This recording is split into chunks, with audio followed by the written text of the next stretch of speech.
बिहार में 2 चरणों में चुनाव की घोषणा के बाद से ही अब सियासी पारा हाई होने लगा है। नेताओं की ओर से एक दूसरे पर जुबानी हमला जमकर किया जा रहा है। इसी बीच बिहार कांग्रेस के प्रदेशाध्यक्ष राजेश राम ने कहा कि एनडीए की सरकार आरोप के लायक ही है। रोजगार की बात करना आरोप नहीं है, पलायन की बात करना आरोप नहीं है, ये हकीकत है। एनडीए बताए कि वे क्या क्या काम किए हैं, वे इधर उधर की बातें करते हैं। वे बताएं कि 12 करोड़ नौकरी मिली क्या, 100 दिनों में काला धन लाने की बात कही गई थी, आया क्या काला धन।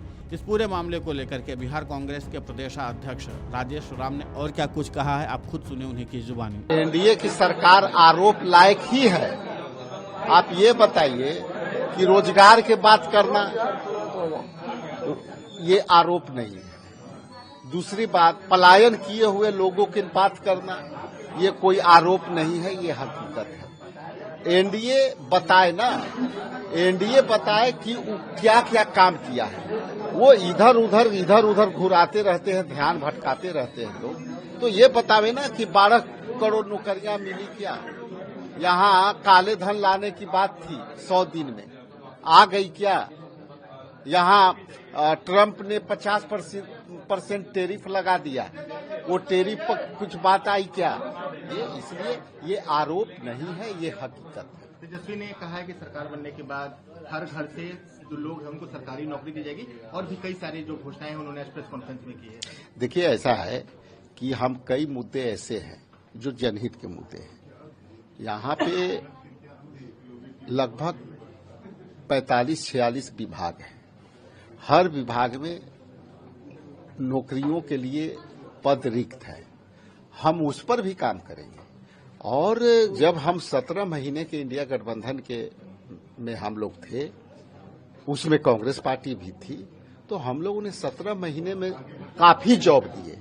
हाल में हमने जॉब मेला लगा करके बाहर के कंपनियों के बुला करके लगभग हम जो है 27,000 नौकरियां दी। एक दो को नहीं, ठीक है, प्राइवेट सेक्टर में ही है, बाहर का है। हरियाणा की कंपनी आई थी, गुड़गांव की कंपनी आई थी, महाराष्ट्र की आई थी, नासिक की आई थी। तो हम लोग जॉब ओरिएंटेड काम करेंगे। यहाँ बेरोजगारी इसलिए है, पलायन इसलिए है कि यहाँ कोई रोजगार के युवाओं के पास अवसर नहीं है।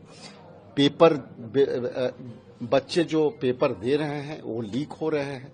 तो अंततः यही। हालांकि राजेश राम से उम्मीद की जा रही थी कि अपने संभावित उम्मीदवारों को लेकर के कुछ पत्ता खोलेंगे, लेकिन उन्होंने सिर्फ एनडीए पर सवाल दागे। आपको बता दें कि बिहार विधानसभा चुनाव की तारीखों के ऐलान के बाद से ही संभावित उम्मीदवारों के नामों को लेकर के राजनीति तेज हो चुकी है। सूत्रों के मुताबिक कांग्रेस के संभावित 13 उम्मीदवारों के नामों पर सीईसी में सहमति बन चुकी है। हालांकि टिकट बंटवारे को लेकर के महागठबंधन और एनडीए का समीकरण उलझा हुआ ही है।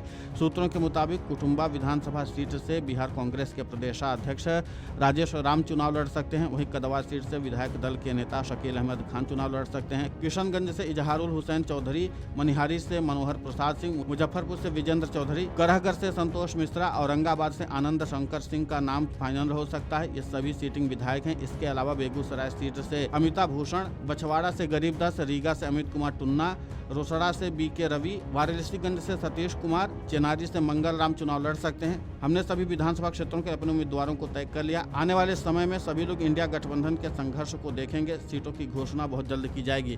अब कुल मिलाकर के ये कयासों के बाजार गर्म है कि इन उम्मीदवारों को फिलहाल यहीं से टिकट मिलेगा, यानी कि लोग सभी सिटिंग विधायक हैं, इसलिए इनके नाम को लेकर के कोई संशय की स्थिति नहीं है।